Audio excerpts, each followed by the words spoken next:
Friends, good evening. எல்லாருக்கும் நமஸ்காரம். எல்லாரும் கேட்ஸ் ஓகேமா. இன்றைக்கி நம்ம என்ன பார்க்க போகிறோம் அப்படிங்கிறது, நான் இது வரைக்கும் கடலை மாவில் வந்து நிறைய ஸ்வீட்லாம் வந்து பண்ணியிருந்தேன். நிறைய பேர் பார்த்துருந்தேன். 2 நாளாக நிறைய நமக்கு வியூஸ்லாம் நிறைய வந்திருக்கு. அதுக்கு முன்னாடி 2 வியூஸ் வந்து போட்டிருந்தேன். நிறைய பேர் பார்க்கலாம் நினைக்கிறேன். 2 வீடியோ வந்து போட்டிருந்தேன். வியூஸ் கம்மியாக இருக்குது, நிறைய பேர் பார்க்கலாம். கண்டிப்பாக போய் பாருங்கள். அது வந்து பேசன் லட்டும், அடுத்து வந்து பார்த்திங்கன்னா சாக்லேட் பூஸ்ட் பர்ஃபி வந்து போட்டிருந்தேன்.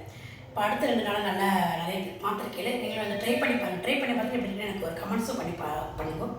இப்போ நம்ம வந்து அடுத்து வந்து கடலை மாவில் வரிசையாக ஸ்வீட் வந்து பண்ணியிருந்தோம். அடுத்து வந்து நம்ம மைதா மாவு வந்து இப்போ எடுத்துக்க போகிறோம். அடுத்து மைதா மாவில் என்னென்ன ஸ்வீட் பண்ணலாம் அப்படிங்கிறத நான் ஒரு 2-3 மட்டும் வந்து எனக்கு அடுத்து அதே வந்து தீபாவளிக்கு வந்து டைம் இல்லை அப்படிங்கிறத ஒரு 2-3 ஸ்வீட் வந்து நான் செஞ்சு காட்ட போகிறேன். அதில் இன்றைக்கி நம்ம வந்து ஃபஸ்ட்டு வந்து எடுத்துக்கிறது வந்து பார்த்திங்கன்னா மைதா மாவில் இன்றைக்கி நம்ம வந்து பாதுஷா தான் வந்து பார்க்க போகிறோம். ரொம்ப ஈஸி தான், ரொம்ப ஸ்வீட்டாக ரொம்ப சூப்பராகவும் வந்து இருக்கும். நீங்கள் வந்து ட்ரை பண்ணி பாருங்கள். அதுக்கு வந்து பார்த்திங்கன்னா அளவுலாம் வந்து சொல்லிடுறேன். நான் இந்த டம்ளரில் வந்து நான் வந்து 2 டம்ளர் மைதா மாவு வந்து எடுத்துட்டுருக்கேன். இதில் வந்து பசஞ்சுக்க போகிறோம். இதே டம்ளரில், அதாவது இதே டம்ளரில் சக்கரை வந்து பார்த்திங்கன்னா ஒரு 1.25 வந்து எடுத்துட்டுருக்கேன். உங்களுக்கு 1.5 வேணாலும் எடுத்துக்கலாம், இல்லை 2 வேணாலும் நீங்கள் வந்து எடுத்துக்கலாம். நான் 1.25 எடுத்துட்டுருக்கேன். இந்த ஸ்வீட் இருந்தால் தான் வந்து கரெக்டாக இருக்கும். ஊறிட்டு அப்புறம் நம்மள வந்து நல்லா ஜூஸியாக நல்லா வரும்னால நான் 1.25 எடுத்துட்டுருக்கேன். கொஞ்சமாக தயிர் வந்து வேணும், ஒரு 1/2 கப்பு தயிர் வேணும் எடுத்துட்டுருக்கேன். கொஞ்சமாக சோடா உப்பு கொஞ்சமாக போட்டு நம்ம வந்து மாவு வந்து எடுத்துட்டுருக்கேன். நெய் வந்து ஒரு ஸ்பூன் விட்டுட்டு நம்ம வந்து பசையறதுக்கு கொஞ்சமாக தண்ணி வச்சுருக்கேன். கொஞ்சமாக தெளித்து நான் வந்து பசஞ்சிக்க போகிறோம். இப்போ ஃபஸ்ட்டு நம்ம வந்து மாவை வந்து பசஞ்சின்னு விடுவோம். பசஞ்சிட்டு அதுக்கு ஒரு 10-15 நிமிஷமாக அது ஊறணும். நல்லா அதை ஃபஸ்ட்டு பசஞ்சு ஊற வச்சுருவோம். நம்ம இப்போ இதில் நம்ம மாவில் சோடா உப்பு வந்து போட்டு விடுவோம். நல்லா ஒரு பெருசாக நிறைய வந்து போட போகிறோம். ஒரு சிட்டிக்கு தான் வந்து போடுறேன். இதில் தயிர் வந்து சேர்த்து விடுறேன். இதெல்லாம் மிக்ஸ் பண்ணிட்டோம். சோடா உப்பு வந்து நல்லா கரைச்சி நல்லா எல்லாத்தையுமே ஒன்று சேர்கிற மாதிரி நல்லா வந்து ஃபஸ்ட்டு கரைச்சி விடுவோம். சக்கரை வந்து நம்ம வந்து பாகு வைக்கிறதுக்கு வேணும். எடுத்து வச்சுக்கலாம். ஃபஸ்ட்டு இப்போ மாவு வந்து நல்லா பசைஞ்சு ஒரு 15 நிமிஷம் ஊற வச்சுருவோம். 15 டைம் இருந்தால் 1/2 மணி நேரம் தான் ஊற வச்சுக்கலாம். நான் இப்போ வீடியோ பண்ணி காட்டணும் அப்படிங்கிறனால 15 நிமிஷம் சொல்கிறேன். வந்து ஒரு தோராயமாக வந்து சொல்கிறேன். இது ரொம்ப நம்ம அழுத்தி தான் பேசிக்கணும் இல்லை, மேலாக அப்படி நம்ம வந்து பேசுகிறேன்னா போகிறோம். நல்லா இப்படி போட்டு நல்லா அந்த தைரியம் விட்டு சேர்த்து நல்லா கலக்கியாச்சு. கலக்கிட்டு அப்படி பிடிச்சி இப்படி பார்த்தா பிடிக்கணும், அப்படி விட்டு அப்படி விடணும். இந்த மாதிரி இருக்கணும். இப்போ கொஞ்சம் நம்ம வந்து நெய் வந்து சேர்த்துப்போம்.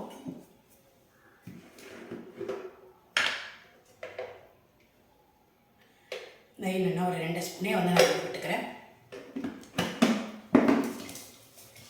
அந்த நெய்யையும் சேர்த்துட்டு ஒன்று நல்லா கலரி விட்டுவிடுவோம்.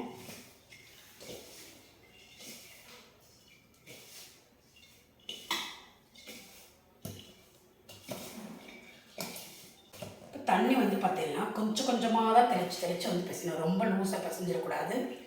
அதே சமயம் ரொம்ப டைட்டாகவும் இருக்கக்கூடாது. ஒரு கையாக தெளித்து நான் வந்து பிசைஞ்சிக்கிறேன்.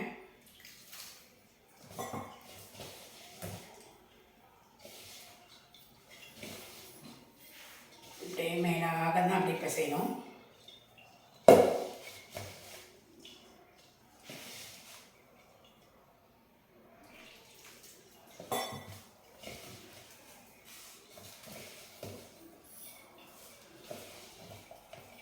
கொஞ்சம் கொஞ்சமாக தான், ஒரு கையாக தான் விட்டு, அப்போ கொஞ்சம் கொஞ்சமாக துளியாக விட்டு வந்து பசஞ்சிக்கணும்.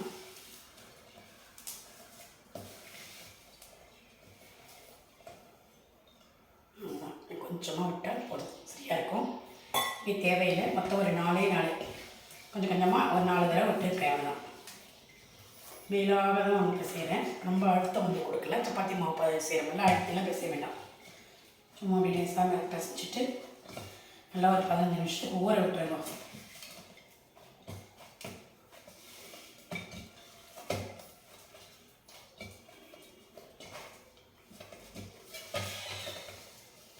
நல்லா அடியிலெல்லாம் வந்து பாருங்கள், மாவே ஒன்றுமே விட்டலை. அந்த பதத்துக்கு நல்லா நம்ம பசந்தாச்சு.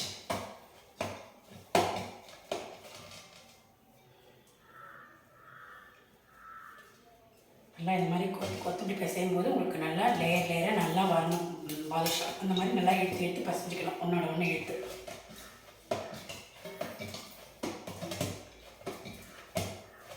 இப்போ இதை நம்ம அப்படியே மூடி வச்சுருவோம். பசஞ்சாச்சு. ஒரு 15 நிமிஷம் ஒரு பாட்டு கூறின்னு இருக்கட்டும். அதுக்குள்ளே நம்ம வந்து அந்த பக்கம் வந்து சக்கரை பாகு வச்சுடுவோம். எண்ணெயும் காய்ச்ச வச்சுருவோம். எண்ணெயும் வந்து ரொம்ப காயக்கூடாது, பதம் காட்டுறேன் நான் உங்களுக்கு. இது ஒரு ஓரமாக வச்சுருவோம். சர்க்கரை வந்து பாகு வச்சுடுவோம். சர்க்கரை கொட்டிக்கிறேன். பற்ற வச்சுருக்கேன். சர்க்கரை வந்து கொட்டின்னு இருக்கு. இதில் வந்து நம்ம சர்க்கரை நனைகிற அளவுக்கு தண்ணி விட்டுப்போம்.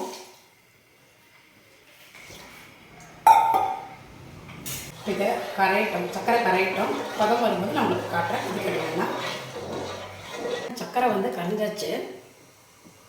சர்க்கரை கரைஞ்சாச்சு. இப்போ கொதிக்க ஆரம்பிக்கிறது. இது பதம் வரட்டும். அதுக்கு முன்னாடி நம்ம இப்போ வந்து ஏலக்காய் பொடி வந்து கொஞ்சமாக போட்டுப்போம். ஏலக்காய் பொடி வேணும்னா உங்களுக்கு வந்து போட்டுட்டா போகிறோம். ஏலக்காய் பொடி கொஞ்சம் போடும்போது கொஞ்சம் நல்லா வாசனையாக நல்லாயிருக்கும். அப்படிங்கிறனால ஒரு சிட்டிக்கை ஏலக்காய் பொடி வந்து போட்டுக்கிறேன் நான்.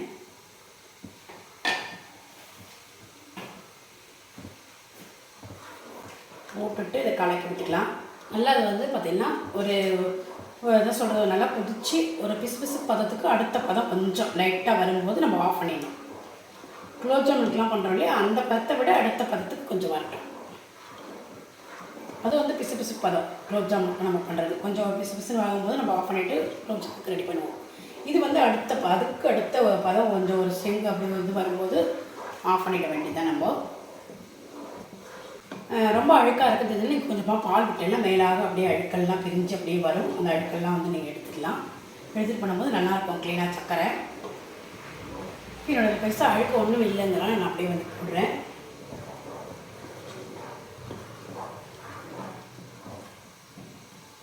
இப்படி எடுத்துகிட்டு பார்த்தீங்கன்னா உங்களுக்கு நல்லா அந்த பதம் வந்து தெரியும். பிசுன்னு வரும் இல்லையா, அதுக்கு அடுத்த பதம் வந்து விட்டுருங்க. அது அடுத்த பதம் வரும்போதே ஆஃப் பண்ணிடலாம்.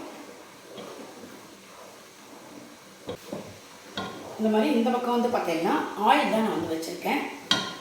நீங்கள் அதாவது நெய்யே போட்டுருக்கனாலும் எடுக்கலாம். ஆயில் தான் நான் வந்து எடுத்துருக்கேன். இதுக்கு தேங்காய் எண்ணெய்லாம் வந்து பண்ணக்கூடாது. வாசனை எண்ணெய்வா நல்லா இருக்காது. ஆயில் தான் வந்து யூஸ் பண்ணணும். ஆயில் தான் வந்து எடுத்துருக்கேன் நான், ரீஃபைண்ட் ஆயில். என்னோட குலோப் ஜாமுன் பதத்துக்கு வந்து வந்தாச்சு. அதாவது பார்த்தீங்கன்னா தொட்டு போய் பார்க்கும்போது நல்லா பிசுன்னு வருது, வந்தாச்சு. இது அடுத்த பதம் பார்த்துட்டே இருக்கும். வரும்போது அப்படியே இப்படி தூக்கி விட்டோன்னா அப்படியே ஒரு சுட்டா அப்படியே சொட்டு வரத்த நம்ம அப்படியே ஆஃப் பண்ணிடணும்.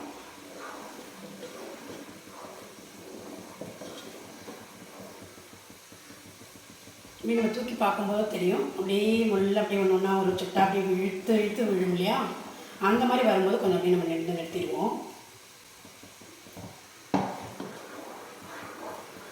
அப்போ தான் உங்களுக்கு அந்த பாதுஷா பூரா அந்த ஜீராவில் வந்து அடைங்க. நல்லா ஸ்வீட் நமக்கு வந்து தெரியும். நல்லா ஜூஸியாக நல்லா வந்து வரும். வேறு நான் எசன்ஸ்லாம் எதுவுமே வந்து விடலை. சும்மா அப்படி சாதமாக அந்த ஏலக்காய் பொடி மட்டும் வந்து போட்டிருக்கேன். இதுக்கு முன்னாடியே எடுக்கக்கூடாது, பின்னாடியே எடுக்கக்கூடாது. ரொம்ப அப்புறம் பூத்த மாதிரியும் ஆகிடும். அதை மட்டும் பார்த்துக்கோங்க, அந்த பதம் மட்டும் பார்த்துக்கோங்க. அது லைட்டாக அப்படியே வர ஆரம்பிக்கிறது. இப்போ நம்ம இதை ஆஃப் பண்ணிவிடுவோம். ஜாஸ்தி நேரம் கொதிக்க விட்டாலும் வந்து பூத்துடும். லைட்டாக வர ஆரம்பிக்கிறதுக்கு முன்னாடியே வந்து நம்ம வந்து ஆஃப் பண்ணிடணும். இப்போ பாருங்கள், லைட்டாக அப்படியே ஒட்டின்னு வருது.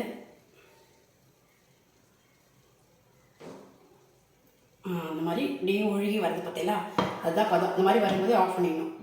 ஆஃப் பண்ணியாச்சு. நம்ம அடுத்தது வந்து அது ஒரு 5 நிமிஷம் கூட ஊறணும். ஊறிட்டு தட்டும்போது நான் உங்களுக்கு காட்டுறேன். இப்போ பார்த்தீங்கன்னா ஒரு 15 நிமிஷம் ஆகிடுது. பாருங்க, நல்லா லேயராக அப்படி வந்து வந்திருக்கும் நமக்கு. இப்போ இதை நல்லா இழுத்து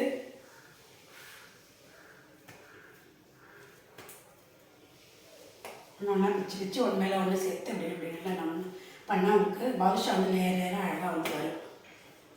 நம்ம ஜாஸ்தி வந்து அழுத்தம் வந்து கொடுக்கக்கூடாது.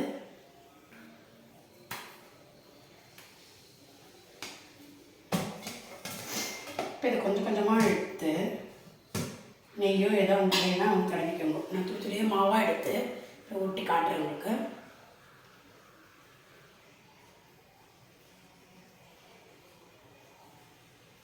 நல்லா இப்படி ரவுண்டு பண்ணிக்கலாம். முன்னாடி பின்னாடி இப்படி நல்லா தட்டிட்டு இப்படி இந்த மாதிரி ஒரு ஹோல் பண்ணிக்கோங்க. இப்படி வரிசையாக வந்து வச்சுருவோம். ரொம்ப பெருசாக போட வேணாம், ரொம்ப சின்னதாக போட வேணாம். இல்லை உங்களுக்கு சின்ன சைஸ் பட்டன் சைஸ் பாதுஷா வேணும்னா அப்படியே வந்து பண்ணிக்கலாம்.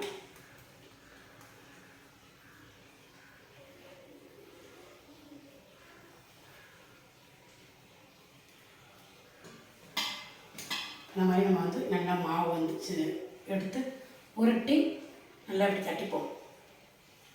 நல்லா ரவுண்டு பண்ணிவிட்டு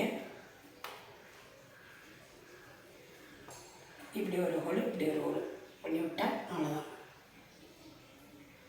அதே மாதிரியே எல்லாமே பண்ணிவிட்டு இந்த பக்கம் வந்து எண்ணெய் வந்து காய்ச்ச வச்சுருவோம். ஒவ்வொரு பக்கம் காய்ச்சிட்டு ஸ்லோவாக்கி வச்சுருக்கேன். அது பாட்டு காஞ்சின்னு இருக்கட்டும், ரொம்பவும் காயக்கூடாது. அதனால் ரொம்ப அது பாட்டுக்கு ஒரு பக்கம் காஞ்சின்னு இருக்கட்டும். சின்னதாக வந்து வச்சுருக்கேன். ரெண்டு பக்கமும் நம்ம இந்த மாதிரி இது பண்ணி எடுத்துருக்கோம். இதே மாதிரி நம்ம எல்லாமே தட்டிட்டு கொண்டு வந்து பார்க்குறேன். இப்படி உருட்டி தட்டிட்டு இப்படி நல்லா கிட்ட வரலால் இந்த ரெண்டு பக்கமும்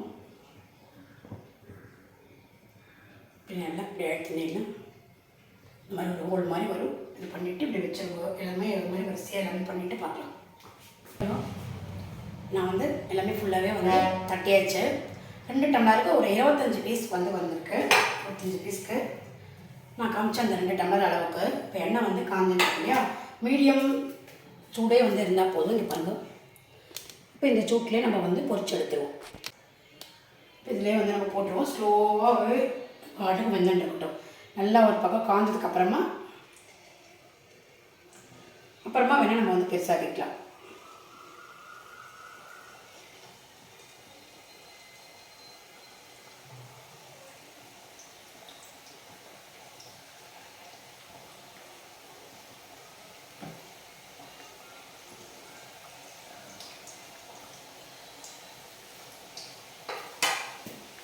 இந்த பக்கம்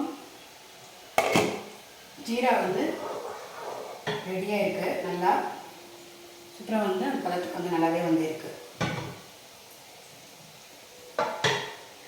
இப்போ நம்ம வந்து போட்டிருக்கோம், அதுவாகவே அப்படியே மேலே எழும்பி வரும். ஒன்றுமே நம்ம பண்ண வேணாம். போட்டுக்கொள்ளி அதுவே கொஞ்சம் வெந்து கொஞ்சம் கொஞ்சமாக அப்படியே மேலுக்கு எழும்பி வரும். காட்டுறேன் நான் உங்களுக்கு. அப்படியே நான் வந்து உங்களுக்கு ஆஃப் பண்ணதே அப்படியே வந்து உங்களுக்கு காட்டுறேன் பாருங்க. சின்னிலேயே வச்சு அதுவே மேலே ஒன்றா வருது.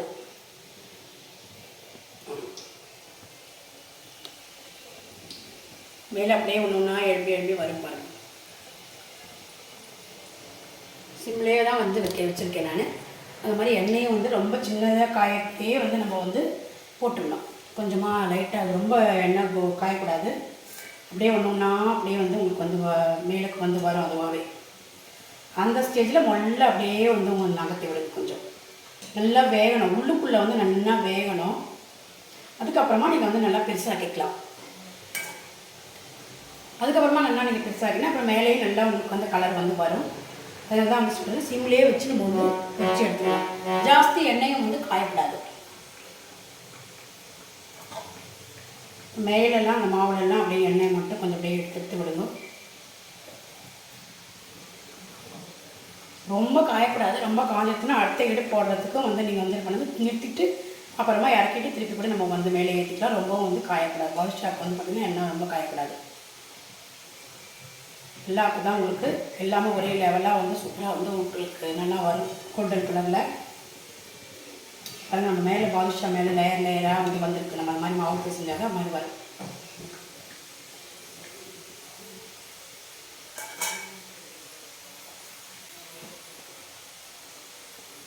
ரொம்ப சிம்பிளாக தான் வந்து வச்சுருக்கேன். உள்ளுக்குள்ளெல்லாம் நல்லா காலத்துக்கப்புறமா வேணால் நம்ம வந்து பெருசாக்கிக்கலாம். அதை அப்படியே எல்லாமே அதுவாக வேலை வந்து எழும்பி இருக்கு. நம்ம ஒன்றா திருப்பி விட்டுக்கிறேன்.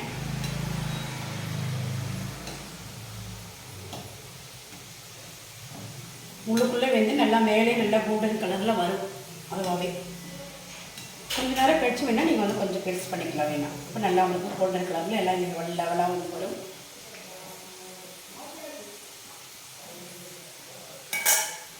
எடுத்துகிட்டு அப்படியே நீங்கள் இதில் வந்து போட்டுக்கலாம். இதில் ஒரு நல்லா ஒரு 10 நிமிஷம் எல்லாமே ஊறிட்டு அப்புறமா எடுத்து காட்டுறேன். நமக்கு நல்லா ஜூஸியாக நல்லாவே வரும்.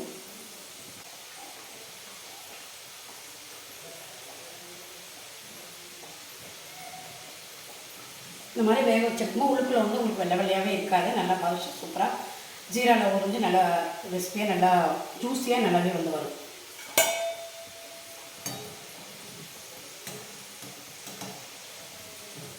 பொறுமை தான் வேணும். ரொம்ப பொறுமையான பொரிச்சு எடுக்கணும்.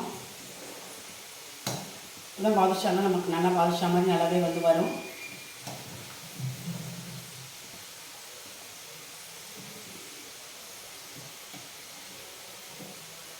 பெருசாக்கியிருக்கேன், கொஞ்சமாக பெருசாக்கியிருக்கேன், ரொம்ப ஜாஸ்தி ஒன்றும் ஆகலை. அதான் மேலே வந்து எல்லாமே ஒன்றுச்சு கோல்டன் கலரில் வரும்.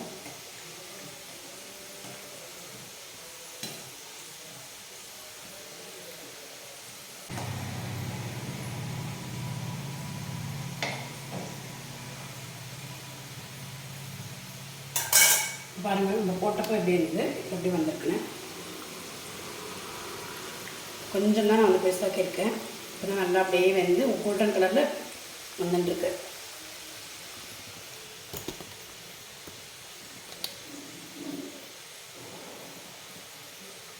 பாருங்கள், நல்லா சூப்பராக வந்து வந்தாச்சு. இப்போ இதை வந்து நம்ம ஒன்று ஒன்றா வந்து நம்ம எடுத்துருவோம்.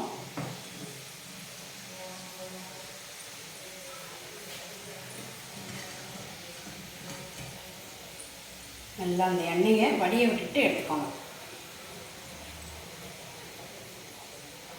கலர் பாருங்கள், நல்லா சூப்பராக வந்து வந்திருக்கு. இந்த கலரில் இப்படி நம்ம வந்து எடுத்துருவோம்.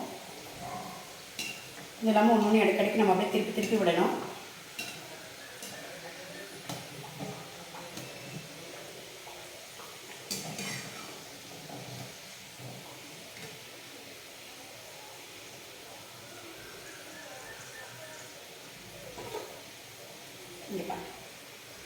இதோட பாதுஷா வந்து ரெடி ஆகிருக்கு, எடுத்தாச்சு. இதை வந்து நம்ம அப்புறம் பாகில் வந்து போடணும்.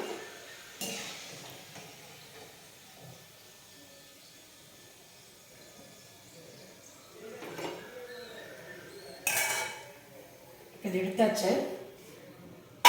இப்போ அடுப்பை வந்து நான் ஆஃப் பண்ணிடுறேன். இந்த சூடு தேவையில்லை, அடுத்தது போடுறதுக்கு ஆஃப் பண்ணிடுறேன். ஒரு நிமிஷம். இந்த பக்கம் நம்ம வந்து இதில் வந்து போட்டுடுவோம் எல்லாத்தையும். அதில் நல்லா வந்து ஊறிட்டு இருக்கட்டும்.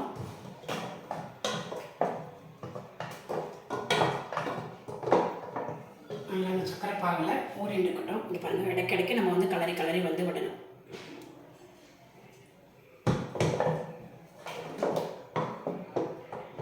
அப்படியே கொஞ்ச நேரம் கழிச்சு வேணால் நம்ம அப்படியே திருப்பி விட்டுக்கலாம். இப்போ அப்படியே ஊறிட்டு இருக்கட்டும். இதோட தட்டையை போட்டு மூடி வச்சிடணும். இப்போ இதை வந்து ஆஃப் பண்ணியிருந்தேன் இல்லையா, திருப்பி இதை வந்து பற்ற வச்சுக்கோ. நம்ம சிம்மிலே வச்சுக்கிறேன். சிம்மிலே வச்சு அடுத்த இடம் வந்து போட்டுடுவோம்.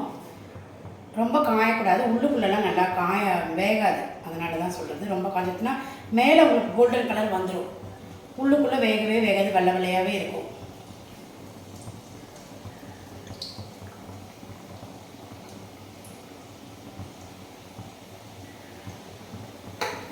போட்டாச்சு. அதே சிம்லேயே வந்து இருக்கட்டும்.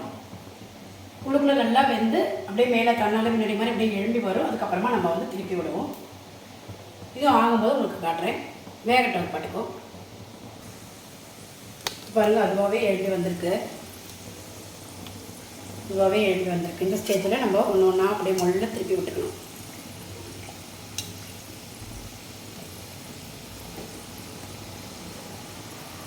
இந்த மாதிரி முள்ள அப்படியே திருப்பி விட்டுக்கலாம்.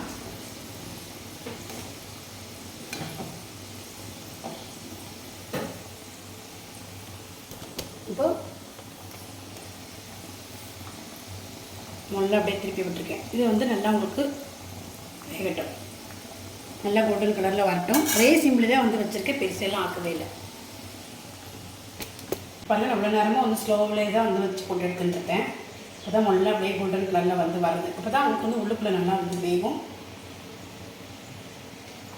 இடைக்கிடையே திருப்பி திருப்பி மட்டும் விட்டுக்கிறேன் அப்பப்போ.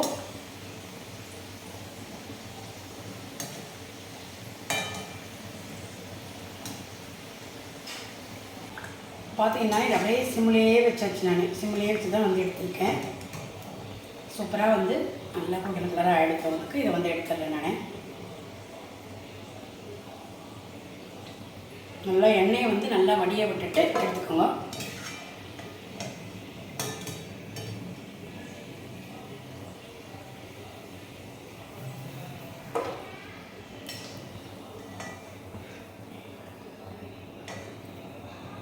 இப்போ இது எல்லாமே வந்து எடுத்தாச்சு. இப்போ ஸ்லோவாகவே இருக்குது. இப்போ அடுத்தது வந்து நான் வந்து போட்டுடுறேன். அடுத்தது வந்து ஃபுல்லாகவே வந்து போட்டுடுவோம். 8-9 பீஸ் இருக்குது. இது எல்லாமே வந்து ஒரு 3 இடம் தான் வந்து நான் வந்து போட்டிருக்கேன். எல்லாமே பாட்டுக்கு அப்படியே வந்து வந்துட்டு இருக்கட்டும். இதை வந்து நம்ம இப்போது இதை நம்ம ஜீரா பாலில் போடுறோம்.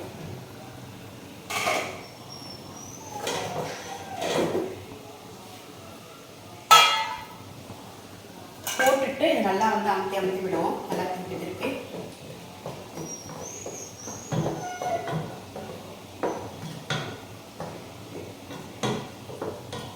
ஏற்கனவே நம்ம போட்டதெல்லாம் இருக்கு இல்லையா, அதெல்லாம் அப்படியே கொஞ்சம் திருப்பி அப்படியே விட்டுக்கிறேன் நான். இதுவும் ஆகட்டும், எடுக்கும்போது நான் உங்களுக்கு காட்டுறேன்.